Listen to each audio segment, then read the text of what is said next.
직원도 마찬가지입니다. 만약 리더가 특정 직원에 대해 낮은 기대와 믿음을 가지고 있다면 이 직원은 실제 자기 역량을 제대로 발휘하지 못하고 별 볼 일 없는 성과를 낸다는 것이죠. 게다가 프랑스 인시아드 경영대학원의 장 프라서 만조니 교수에 따르면 이 골렘 효과에는 한번 시작되면 빠져나오기 힘든 잔인한 사이클이 있다고 하는데요. 이게 어떻게 돌아가는지 살펴볼까요? 잔인한 사이클의 시작은 상사의 눈에 한 직원의 작은 실수가 포착되는 순간부터입니다.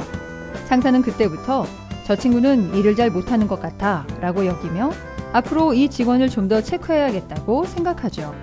이렇게 상사의 간섭이 시작되면 직원은 상사가 자신을 못 믿는다고 생각해 위욕을 잃게 됩니다.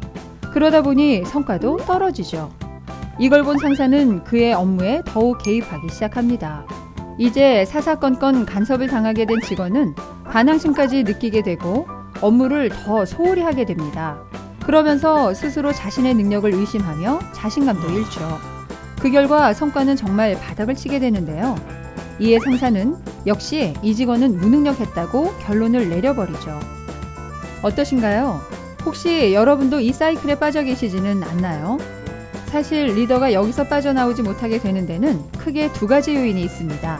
하나는 직원에 대한 부정적인 추측입니다.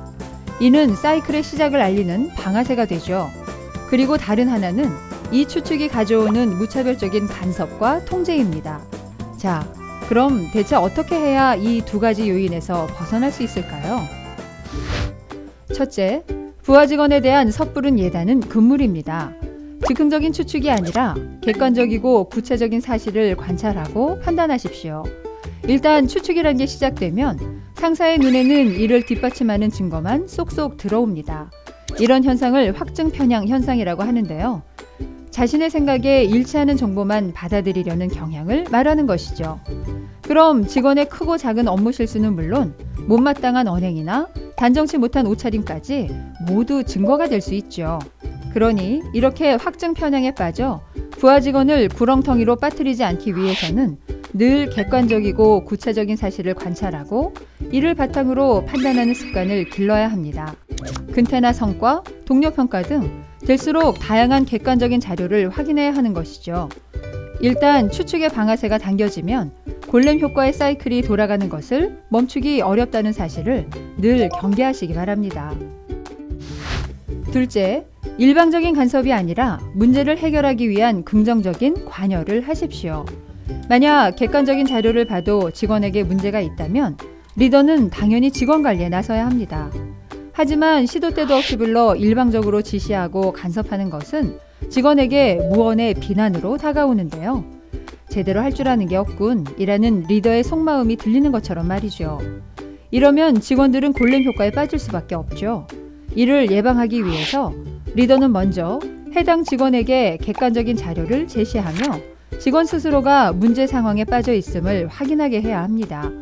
그리고 이 문제를 해결하기 위해 함께 어떤 노력을 기울여 상황을 개선해 나갈 것인지 의논하는 것이죠.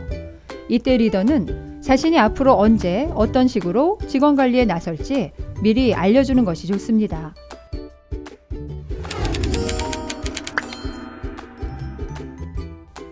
국내 한 취업 포털 사이트에서 조사한 바에 따르면 직장인들이 상사에게 가장 듣고 싶어하는 말 1위가 바로 자네라면 잘할 거야 라고 합니다. 이젠 직원에 대해 섣부르게 판단하지 마시고 간섭보다는 긍정적인 관여를 해보세요. 부하 직원들이 피그말리온의 사랑으로 생명을 얻은 아름다운 여인상이 될지 아니면 난폭한 진흙 인형 골렘이 될지는 여러분의 손에 달려 있습니다.